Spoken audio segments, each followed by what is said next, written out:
એક સૂચના આપીશ તમને, આજનું આંબેલ કઈ રીતે કરવાનું એની પણ હું તમને ટ્રીક બતાવીશ. અને જો ફાવી જાય તો મને ગેરંટી છે તમે 9 દિવસના આંબેલ કરશો.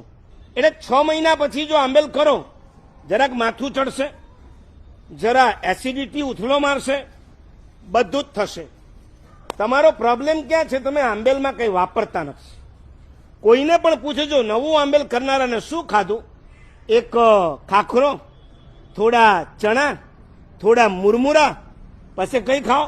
ગુલ્લુ, પાપડરું, ગુલ્લુ. પછી શું ખાય? થોડું એક ઢોસો ખાધો, એક શેકલું ખાધું. તમે શું ખાધું ખબર છે? એકલી ચણાની ને અડદની આઈટમ ખાધી. અને પાછું ખાતો જાય અને બીજી બાજુ શું પીતો જાય? પાણી. અને પછી હાસ પેટ ભરાઈ ગયું, ઊભો થઈ જાય.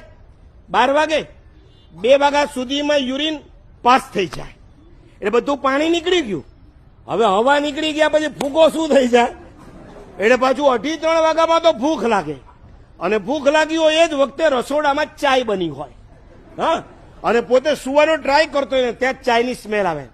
હા, આજ તો બહુ કડક મીઠી ચા બનાવી છે. અરે રોજ આવી જ બનતી હતી, આજે તને જરા સારી લાગવાની. એટલે એમ થાય નહીં નહીં નહીં, હવે આપણાથી આંબેલ નહીં થાય. આપણે તો કાલ સવાર ક્યારે પડે અને ક્યારે આપણે બેસી જઈએ વાપરવા માટે. આ ગરબડના કારણે તમે ખાઈ શકતા નથી, એટલે પૂરું આંબેલ બરાબર કરી શકતા નથી. આજે જેને પણ આંબેલ કરવું છે એને એક સરસ ટિપ્સ આપું છું. આ એવી ટિપ્સ છે, મારી નથી, અહીં બેઠેલા દાદા ગુરુદેવ ભુવન ભાનુસુરી મહારાજની છે. વર્ધમાન તપની જે મહાપુરુષે 108 હોળી કરી હતી. છેક બિહાર, કલકત્તા, કાનપુર, અજમેરના વિહારોની અંદર કે જ્યાં રસ્તામાં ક્યાંય આંબેલ ખાતા નહોતા, કોઈ કાકા મામી કે માસીના ઘર નહોતા, એવા વખતે પણ આ મહાપુરુષે નિર્દોષ આંબેલ કર્યા. ક્યાંક રોટલી મળી અને ક્યાંક ગરમ પાણી મળ્યું. એની અંદર જે 2 દ્રવ્યનો ઉપયોગ કર્યો અને એના દ્વારા 90, 91, 92, 99 અને 100મી હોળી કરી હતી. એ મહાપુરુષે બનાવેલી આ ટિપ્સ આપું છું, આ રેસીપી આપું છું. પણ આ રેસીપીનો ઉપયોગ મહેરબાની કરીને આંબેલમાં જ કરજો, રોજના ઘરેમાં નહીં કરતા.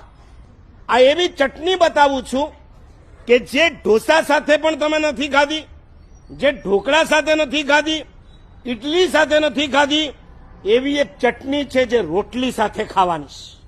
બીજું કાંઈ નહીં. આજે એટલું કામ કરજો, જઈને પહેલા 3 રોટલી ખાવાની. જે રોટલી રોજ ખાવ છો એ ખાલી ઘી વગરની ખાવાની છે. પણ એ રોટલી ખાવા માટે તમને હું એક રેસીપી આપું છું.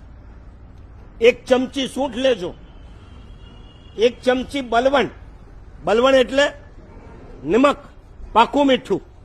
એની અંદર 4 ડ્રોપ્સ મગના પાણીના નાખજો. અને પછી એને શું કરી દેવાનું? હાથથી હલાવવાનું, પેસ્ટ બનાવી દેવાની. અને એની સાથે તમે રોટલી ખાઓ. આહા, અબારથી ટેસ્ટ આવે રહ્યો. અટે હોબડીને એરો ટેસ્ટ આવે, વટે ખાતા ખાતા તો કઈ એ કાઢા. હું 3 રોટી કહું, એ 6 રોટી ખાઈને આવે. હું ગેરંટી સાથે કહું છું.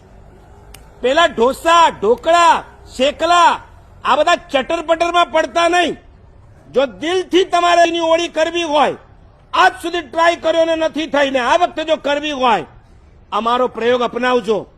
સૌથી પહેલા 3 રોટલી સાથે મગનું પાણી અને મેં બતાવેલી ચટણી એની સાથે જો ખાશો, બસ 3 રોટલી ખાય. પછી ખીચડી છે, થૂલી છે, ગેસ છે, જેમ આપણે દાલ ચાવલ ખાઈએ ને એવી રીતના આમાંથી કંઈ ખાવાનું.